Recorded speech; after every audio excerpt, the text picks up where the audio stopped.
Greetings. My main question for you to ponder today is, what do you see? We all see differently from one another. If you ever walk with a bird watcher, the things they can see, you can hardly make out where the bird is, and they're telling you in detail about that particular bird. It's just amazing. Or a football halfback. He sees where people are potentially in the way. He sees his way through the crowd. He sees the ball coming. He sees how fast people around him are moving. It's just amazing what these super athletes can see and do. And a soldier, alert to possible danger, looking for opportunities to advance, looking at and listening for clicks, just entirely aware of things that normally people don't see or hear. Soldiers, very often super aware, especially visually. An exile may see everything, if he's sad about having to leave his country, he sees everything as sad, as unfulfilling, as some kind of long sentence of unhappiness. Or maybe it was a happy exile that this particular person is living in. He's an exile, but he's happy and seeing opportunity everywhere, like he's been freed from some kind of jail or some kind of very negative circumstance.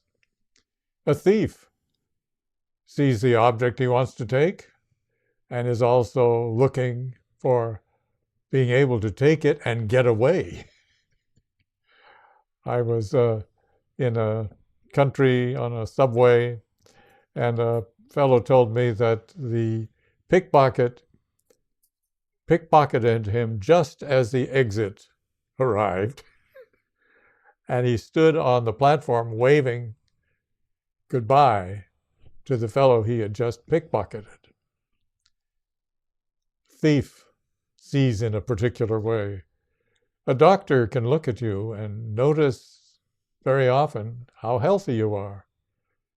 We had a hometown doctor that was quite famous. He could just look at you and see all kinds of factors in your health or in your illness. He was also the first photographic person that I know of in my youth. He could just read and automatically memorize his medical journals. And then later on, he could quote back to you what was on page 198 or 15. I didn't test him on this. I was just a kid. I hear that he was able to do this. I did have a chance to know him and his sons. He was a great hero. Not only a genius in medicine, but quite a hero for all the service he did for his community. The yogi recognizes, as we look at life, some forces of nature. And we try to attune with the better forces of nature and let go of negative forces. These forces of nature are called the gunas. And yogis and yoga seekers strive to realize what these forces are. The first one is tamas guna, Tamas, inertness. We need inertness in order to have our houses stay where they are and all the big buildings. And we want to stay where we are too. So this inertness is a good thing, but it's also not good when it's your state of mind. You don't want to try. You don't want to go anywhere. You don't want to change. You don't want to risk anything. Again and again, this inertness makes people very lazy and sleepy, uncooperative. I don't want to try. I don't want to go. I don't want to improve. I don't want to understand. I just don't want to. That kind of attitude. So we recognize this quality of retentivity or inertness. And unless it's appropriate, we try to avoid it. For example, I'm not going to move my car 6 inches out of your way so you can go ahead of me. I'm going to leave it right here, and you won't be able to get around me. That's a habit in some countries. They're called tamasic countries. They just, why should I move out of your way? You know, why should I help you go where you want to go? So I could tell a lot of stories about that. Fortunately for you, I won't. Rajas guna is the force of nature of going, but mindlessly very often. We're just active, even hyperactive. We're going all the time, not with much thought, not with much consideration of what the best thing to do or where is the best thing to go. We just go. And we're active, but we don't accomplish much with all our activity and energy. Rajas guna is the quality of activation, of movement. We need it. It's a very important part of life. But to go mindlessly is the characteristic of this particular quality of nature. Just go, but not think about it, not arrive where you'd like to arrive. So we recognize as we look at life and as we look at ourselves, we've got to deal with this tendency to inertness and laziness and drowsiness, unfeelingness, uncaringness, or go, but don't pay much attention to what it's all about. Don't go creatively and meaningfully, just go. That's Rajas guna. We recognize that a lot of the world is rajasic.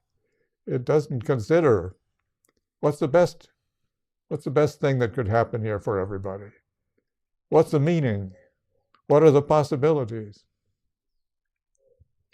Nature also has a force within us and throughout nature of harmony and balance.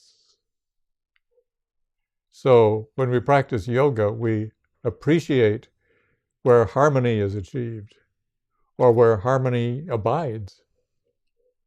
We love to enjoy peace, harmony, lack of conflict, but full of meaning, full of wisdom, full of benefit.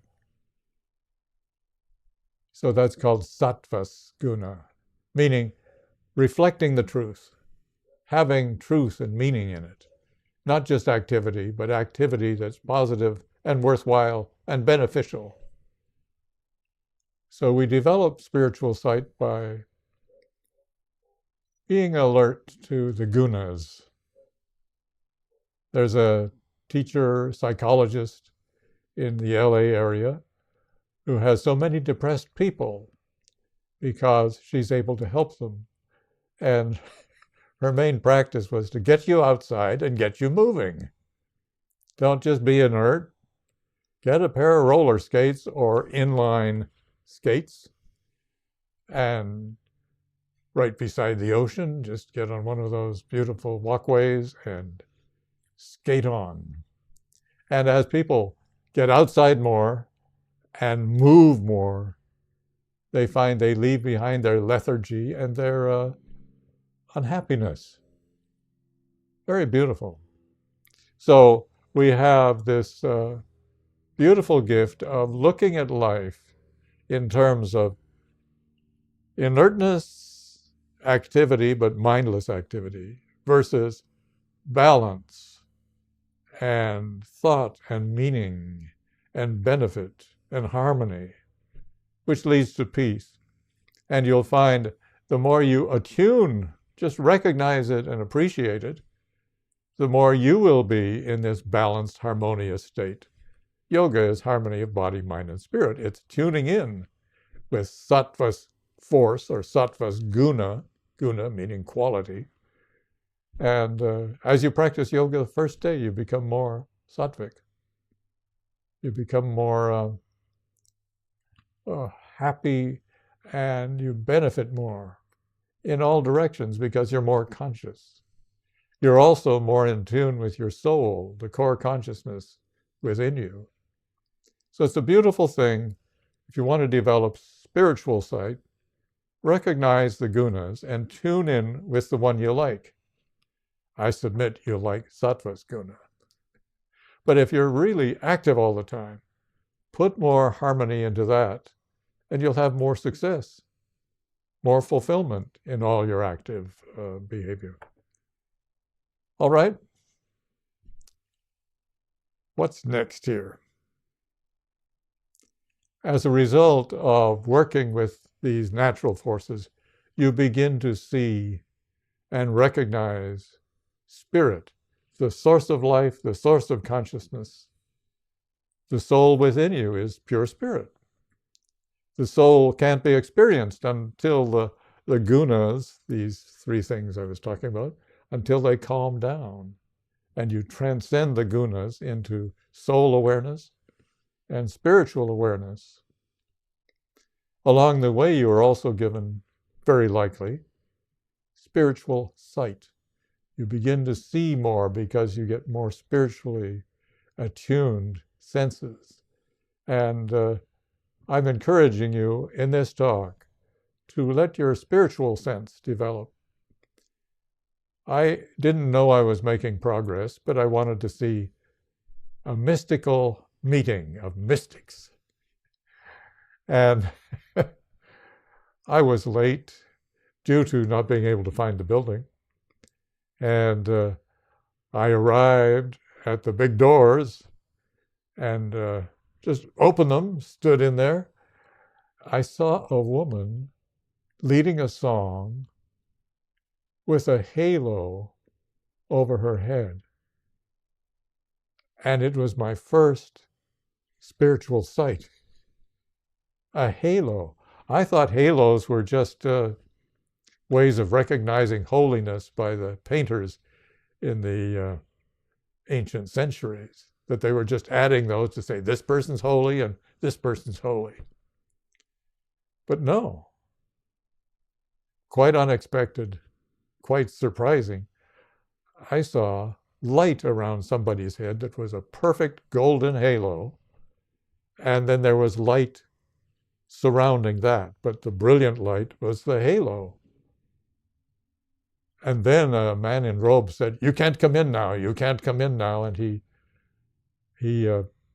physically, he didn't exactly push me, but he indicated I was to leave right now. And after their meeting, they find, "Oh, you're one of us. Good to see you." But so it was all friendly, but I didn't arrive in time to, and if I had arrived in time, maybe I wouldn't have seen that halo. That's possible. But it's just totally unexpected. I just saw this group, saw a lady leading a song. I saw a halo around her head. And that might happen to you. It happens quite often by surprise because you're relaxed and you're not ready telling your mind what to see. You're just allowing what's happening to come into your awareness. And you're developing spiritual sight if you're practicing mysticism or yoga. And so one of the best sights I've ever seen. And it's just beautiful when you are surprised to have spiritual sight. They're just, they become memories that you can't forget. The point I'd like to make here is that you don't see halos and auras and spiritual energy with your physical sight only. It's kind of a cooperation between your physical sight, which hopefully is clear as can be, and then in that clarity of sight physically, you attune with your awakening spiritual sight. You'll get so you can see auras around everybody. energy fields, because we all have energy fields. So it's a cooperation between your physical sense and the awakening spiritual sense. You can't see auras or spirit with the physical eyes alone. Your faculty of spiritual sight needs to be awakened and developed. Spiritual sensing comes with meditation and yoga development. So I should add, though, young children, or I guess children in general, but I'm talking about very often before 6 years of age. Very often, little children see auras and lights around people. Very often, they already have, naturally, some spiritual sight. It's just amazing. So grown-ups train and practice so they can see what often a child sees naturally. Quite interesting. Spiritual sight comes and goes, usually for the first months. It's a surprise what you're suddenly able to see, light around somebody. One of our students at the yoga center was practicing yoga. His friend was not studying yoga, but his friend looked at him when he came home from class and said, "Is your hair on fire? What is all that light around your head?" So it can be somebody who's not studying yoga who sees auras and light around us. So it'd be wonderful to talk about all kinds of experiences of people first seeing with their spiritual eye. What does spirit look like? Well, it looks like dots of light, like a beautiful snowfall, just all this beautiful light coming down as snowflakes. Only when you're seeing with spiritual sight, it's dots of light everywhere, like snowflakes. But these dots are moving in all directions. Others see spirit as a kind of smoke, just a density of a different kind of light that comes into view. Can't tell you what to do. You can't make it happen, but one day with development, you begin to see light around people and you begin to see spirit everywhere. You look in a mirror after meditation and suddenly you see light around your head. Or a friend of yours has been meditating with you and suddenly you see, as you come back from your meditation, light around this person. Beautiful light. You realize it's not just an artist imagining. It's a great artist beaming. You begin to see spiritual light around not just people, but living beings, all living beings. You begin to see spirit as these dots of light and energy everywhere. You have a gradation here. You can turn from regular physical sight to spiritual sight. It's like the great yogi Baba Haridas said, if you're seeing light all the time, you're sick. You should be able to grade back and forth. Don't get so that you're just so fascinated by spiritual sight that you neglect to use your physical sight. That's what I'm saying. That's what he was saying. We move from being sense-bound creatures to people with spiritual senses, eyes, ears, taste. You taste spirit one day. The taste of spirit in your food. But the gift of spiritual sight and hearing and spiritual touching, oh, marvelous. You can feel spirit when you touch, in your touching hand, say. You can feel the physical and the spiritual. So how can you wake up your spiritual sight. I'd like to suggest a few beautiful ways. And you can't make it happen. You cooperate, you train, you let it happen at the right time. So here are some things you can do. Candle gazing is one of the main ones. Just gaze at this candle as it moves.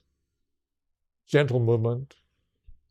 Don't burn down your house. I hope I don't have to add that, but I've known of 2 house burnings by people who fall asleep while looking at a candle. Well, it wasn't exactly a house. One was a hotel, and one was a brand new center that was very expensive, and the whole thing burned down. A center of yoga.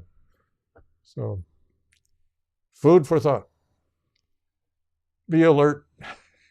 Be calm, but be alert.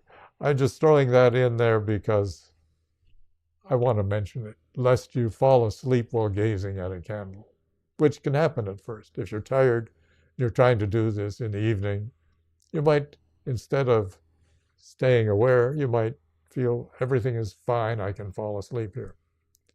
And it'll happen without your thought, of course.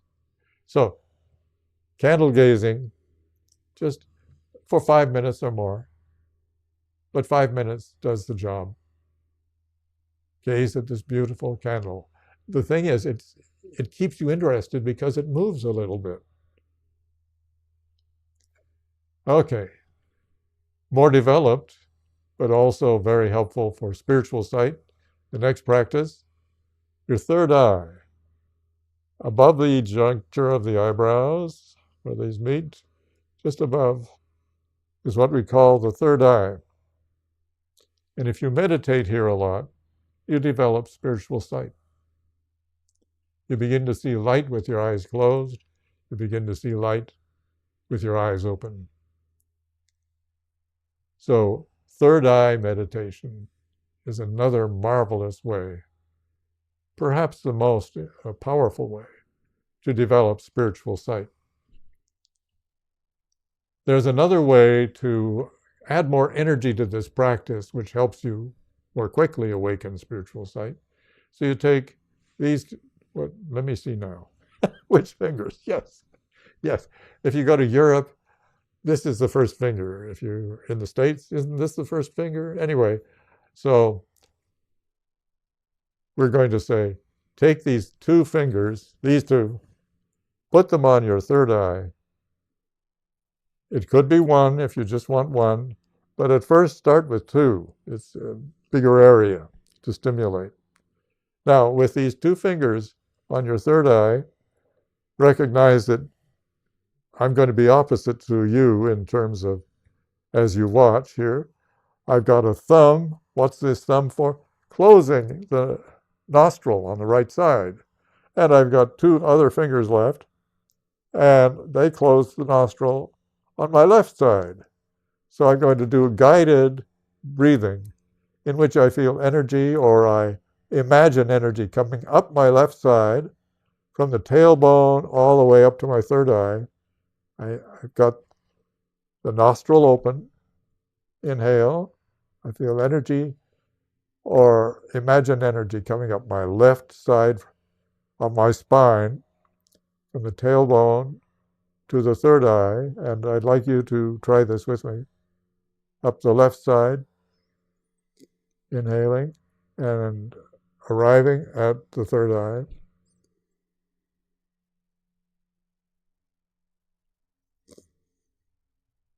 And I close the left nostril. They're both closed, and I hold my awareness in my third eye area for as long as is comfortable. Then I open the thumb, and I feel energy moving from my third eye all the way down to the tailbone. Slowly, gradually.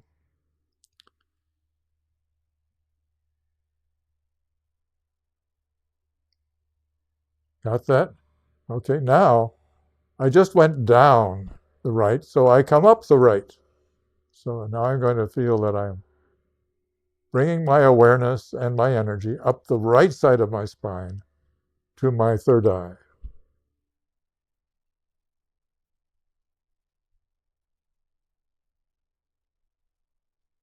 Then I close my right nostril and I hold my awareness in my third eye as long as it's comfortable.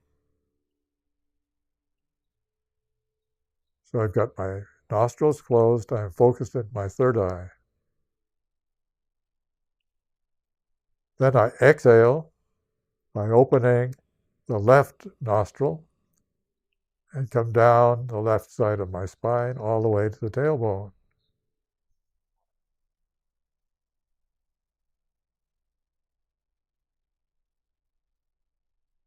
Close the left nostril, open the left nostril, come up the left, all the way up to the third eye. Pause here in the third eye, close the nostril. Down the right, up the right, pause in the third eye. Down the left, up the left, pause in the third eye, both nostrils closed. So that's called the alternate breath. And it puts more energy into your third eye. And it helps to improve your spiritual sight. So I hope that's clear. It's called the alternate breath. Up the left, pause. Down the right. Up the right, pause in the third eye. Down the left. Whenever you go down, you come up. So we went down the left, you come up the left. Down the right, up the right. Down the left, up the left. So this is a wonderful practice, if comfortable. If you feel uncomfortable while doing it, maybe you're trying to hold your breath too long. It should just be holding the breath comfortably. You might say, well, what about when you're at the bottom at the tailbone? Yes, there are further practices dealing with the tailbone, but I just want you to focus on the third eye here. So just come back up soon after you arrive at the tailbone each time, with comfort. Wow. You're going to like the next one. I hope you like all of them, but the next one is go to the movies. When you go to the movies, sit in the back, and while the movie's going on, you simply gaze past people's heads. You don't gaze at their heads. You gaze at people. You gaze as if you're looking beyond them, especially around the head and shoulders. And you might see the auras of people who are watching the movie. So that'd be fun, wouldn't it? See some auras while you go to the movie. And there'd be different hues, blue, green, red, yellow. Just at first you just see light. Later on, you begin to see the colors, the hues within that light. So, working with these, you may be able to see your first halo and your first auras.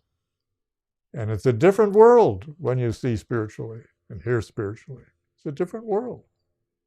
It's so rich to be able to behold with spiritual sight.